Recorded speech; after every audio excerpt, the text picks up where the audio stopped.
Il existe un outil chartiste quasiment mystique qui est la fourchette d'Andrews, très peu connu. Vous prenez un plus bas, un plus haut, un plus bas, enfin vous prenez 3 extrêmes consécutifs et vous allez constater que la médiane est ralliée beaucoup plus souvent qu'elle ne l'est pas. La médiane, c'est la demi-droite du milieu. Elle a été ralliée ici. Je vous donne un autre exemple.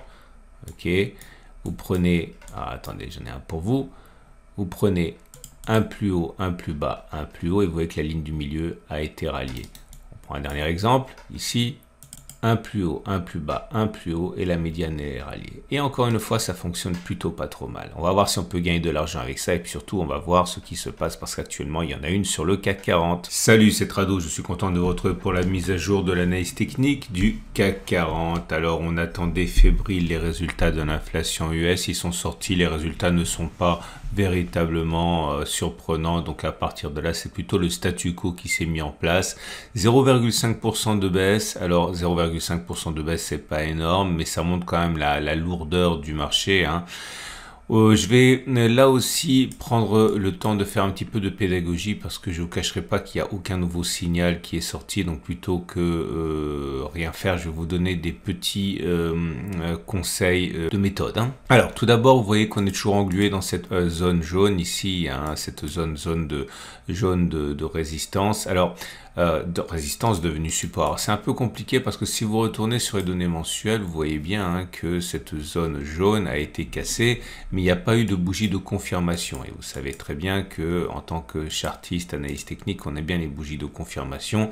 Et pour l'instant, vous voyez que cette limite ultime haute de la zone jaune a été conquise et est en train d'être perdue. Si on devait clôturer à l'intérieur de la zone jaune et a fortiori, hein, en dessous de cette résistance qui a été tracée, ce serait le signe d'une accélération baissière. Pas forcément très grave, mais en tout cas une accélération baissière.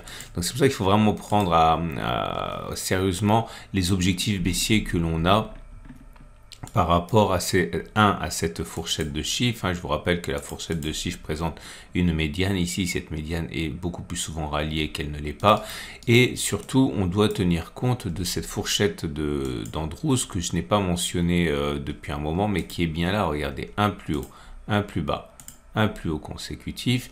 Et je vous rappelle que la médiane ici est ralliée beaucoup plus souvent qu'elle ne l'est pas non plus. Alors l'objectif est beaucoup plus abyssal, hein, puisque là on parle non pas de perdre encore 1%, mais on parle de perdre encore 7%. Et je vais vous montrer quelques exemples. Je vais vous montrer quelques exemples de ce qui se passe lorsque les choses ne se passent pas comme prévu. Alors je remonte un peu en arrière, je vais faire ça au hasard, comme ça c'est pas préparé. Donc là vous voyez, vous avez une médiane de la fourchette d'Andrews qui est ralliée. Ok, alors je vais mettre d'abord la fourchette de chiffres. 1, 2, 3, et vous voyez que la médiane elle a été complètement gapée, mais elle a été ralliée à minima. Et si je mets la fourchette d'Andrews dessus, eh bien vous voyez que là aussi ça a été rallié. Et c'est très souvent le cas. Enfin, ça a été rallié, mais ça a surtout été gapé là aussi, hein, ok. Je continue à faire défiler un petit peu. Ici, je vais vous donner des exemples de superposition de fourchettes de chiffres. 1, 2, 3 et 2 fourchettes d'Andrews. La médiane a été ralliée ici. Et si je vous mets là-dessus une fourchette d'Andrews, je vais prendre la même. Un plus haut, un plus bas, un plus haut. Vous voyez que la médiane a été également ralliée ici. Je vous en donne une petite dernière. Je vais expliquer pourquoi je vous montre ça. Enfin, plutôt vous allez le comprendre tout seul. Donc là, pareil, je vous mets une fourchette de chiffres pour commencer. Elle est là. Donc un plus haut, un plus bas, un plus haut consécutif. La médiane, elle a été touchée ici. Et pareil pour la fourchette d'Andrews. Ok. Alors maintenant, vous allez comprendre autre chose. Là, c'est pareil. Alors maintenant, j'oublie la fourchette de chiffres. Je vous montre quelques petits détails. On sait, enfin du moins ça fait l'objet des choses que j'ai expliquées dans le module éponyme, hein, de la formation intégrale. Lorsque l'on touche la fourchette, la médiane de la fourchette d'Andrews, dans la plupart des cas, dans 80% des cas, ça se fait dans le cadre de la boîte d'Austin. Alors la boîte d'Austin, vous prenez la distance entre le pivot 1 et le pivot 2, et la distance entre le pivot 2 et le pivot 3. Vous prenez la plus grosse des boîtes, c'est celle-là, voyez, vous la reportez par-delà le point 3, et normalement, lorsque l'on touche la médiane, c'est dans le cadre temporel de la boîte d'Austin. Je vous montre un autre exemple, là, celui que j'ai pris. C'est pas préparé à l'avance, hein, donc il y a des cas où ça marche, des cas où ça marche pas. Là, pareil, vous voyez, on a la médiane de la fourchette d'Andrews, ici. Juste pour vous montrer l'histoire des boîtes d'Austin, vous prenez la boîte 1, enfin le pivot 1 et le pivot 2, vous prenez le pivot 2 et le pivot 3, la plus grosse boîte, c'est la deuxième boîte, vous reportez ça par-delà les pivots, et vous voyez que généralement, eh bien, c'est touché dans le cadre temporel de la boîte d'Austin. Ok, alors pourquoi est-ce que je vous en parle? C'est parce que le temps passe, hein, et pour la fourchette d'Andrews qui tarde à donner ses résultats. Et regardez ce qui se passe lorsque ce n'est pas touché. Ok, je reprends ma fourchette d'Andrews, un plus haut, un plus bas, un plus haut consécutif. Ah, vous voyez, ça n'a pas été touché. Et on est sorti de la fourchette d'Andrews, là, ici. Eh bien, l'objectif, il est facile. C'est de prendre un contact avec le pivot 1-3. Et vous voyez, ça a été touché. Je vous donne d'autres exemples, peut-être un petit peu plus flagrant. Voilà, ici, peut-être que ça n'a pas été touché, on va voir. Ok, un plus haut, un plus bas, un plus haut consécutif. Non, la médiane a été touchée, ça va pas. Moi, je veux un échec. Je continue. Donc je cherche un échec, Vous voyez que ça fonctionne bien les fourchettes d'Andrews parce que je vous en parle pas, mais lorsque je fais défiler, c'est autant de fourchettes d'Andrews qui ont fonctionné, hein. Donc c'est pour ça que j'ai du mal. Voilà, là ça n'a pas dû fonctionner. Ok, donc je vous montre ça. Je prends un plus haut, un plus bas, un plus haut. Donc ça fait 1, 2, 3. Et vous voyez que la médiane n'a pas été ralliée.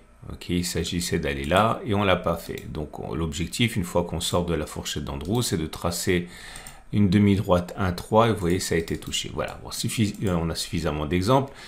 Et voilà ce que je suis en train de vous dire. C'est que là, vous avez effectivement la médiane de la fourchette de chiffres qui pourrait être ralliée. Okay, mais la fourchette d'Andrews propose un rendez-vous, un objectif beaucoup plus ambitieux. Donc si effectivement, on ne va pas chercher cet objectif, vous l'aurez compris, et bien tout simplement, on prend la distance entre le pivot 1 et le pivot 3.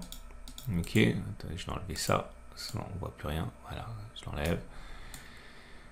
Et ça voudrait dire qu'on peut s'attendre, une fois que l'on sortirait de la fourchette d'Andrews, à une accélération haussière pour aller chercher cette zone-là. Donc voilà ce sur quoi on peut travailler dans la situation actuelle. Okay, donc soit effectivement on va chercher la médiane de la fourchette d'Andrews et ce qui signifierait perdre 7%, pourquoi pas.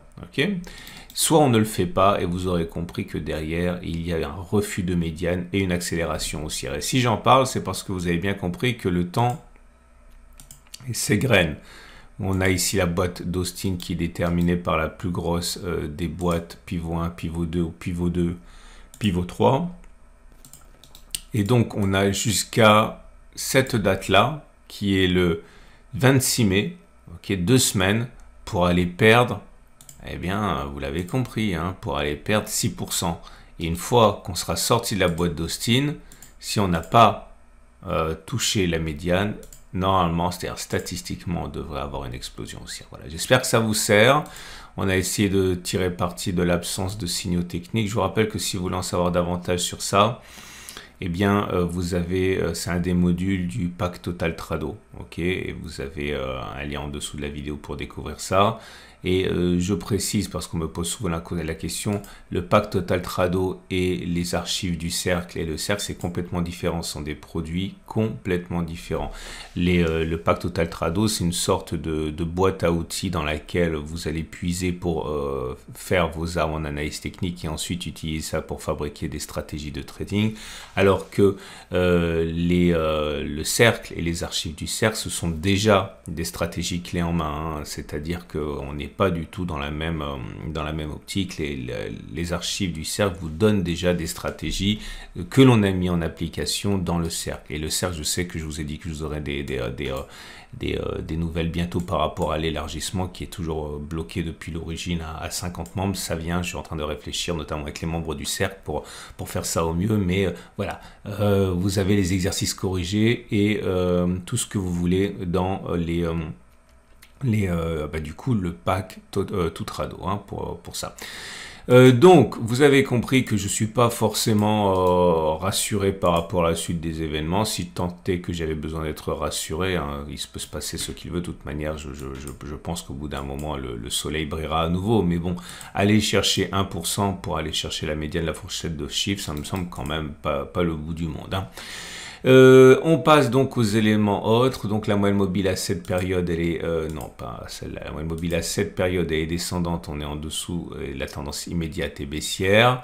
La moyenne mobile à 20 périodes, elle est descendante, on est en dessous, donc la tendance générale est baissière. La moyenne mobile à 50 jours est ascendante en dessous, donc la tendance de fond est haussière. Vous l'avez compris, on n'a pas d'autres signaux techniques nouveaux, donc je ne vais pas m'appesantir là-dessus. Je vous rappelle que le super trend invite toujours à clôturer statistiquement en dessous de cette zone-là, puisqu'on a clôturé sur cette bougie, on sait qu'on a très forte chance de clôturer plus bas que 7338, hein, la bougie de cassure du super trend. Hein. Donc ça aussi, ça va dans le sens d'un ralliement de la médiane. Et je vous rappelle également, ah oui, bah là, pour le coup, ça n'a pas fonctionné. Hein. Ce qui fonctionne dans 77% des cas, eh bien, excusez, là, la palissade, ça échoue dans 23% des cas. J'avais expliqué que statistiquement, il était plausible que l'on clôture plus haut que 7440 à cause du setup bougie rouge de bougie verte. Bah là, ça n'a pas fonctionné. Ok, bah, clairement, ça n'a pas fonctionné. Donc, le setup sur le super trend a le vent en poupe et celui sur les chandeliers japonais ici n'a pas fonctionné. On va terminer avec les trades du jour et j'ai envie de dire que pas grand chose de neuf. Hein. Si vous avez un biais qui est haussier, je pense qu'il est sage quand même d'attendre que l'on touche un de ces objectifs hein, qui est quand même dans l'œil de tous les analystes techniques. Donc se mettre en travers de la route de ces objectifs est dangereux. Donc soit on attend un comblement du gap, soit on attend un comblement un ralliement des 71, 60, 71, 30, soit on veut pas. Mais dans ce cas, je pense que le stop de protection doit être remis quand même assez loin. Donc, on parie sur par exemple, vous pouvez parier sur le fait que l'on ira chercher le ralliement l'objectif du non-ralliement de la fourchette d'Andrews. Dans ce cas, le stop de protection doit être assez large. Là, vous avez un ratio guérisse de 1 pour 2, c'est pas mal et vous êtes protégé par des supports.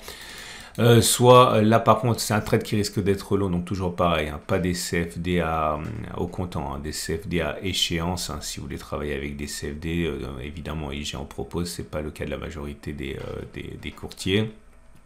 Si vous voulez spéculer à la baisse, ça me semble quand même difficile de spéculer à la baisse sur les niveaux actuels alors qu'on est sur un support. Hein, donc j'avais expliqué que il fallait attendre un rebond technique, c'était quand même un petit peu plus prudent. Donc si jamais il y a un rebond technique pendant que les autres paniqueront à l'idée que l'on monte sans cesse, eh bien ça sera le moment où il faudra initier la position baissière avec un objectif d'aller chercher la médiane, ok, par exemple, ou un des objectifs que j'ai mentionné, stop de protection au-dessus des sommets, vous avez un ratio gain risque supérieur à 1 également. Voilà, quant à moi, vous le savez, je suis flat, hein, je suis sorti de ma position baissière dans la zone jaune là, donc j'attends pour l'instant, il n'y a pas d'urgence à se précipiter.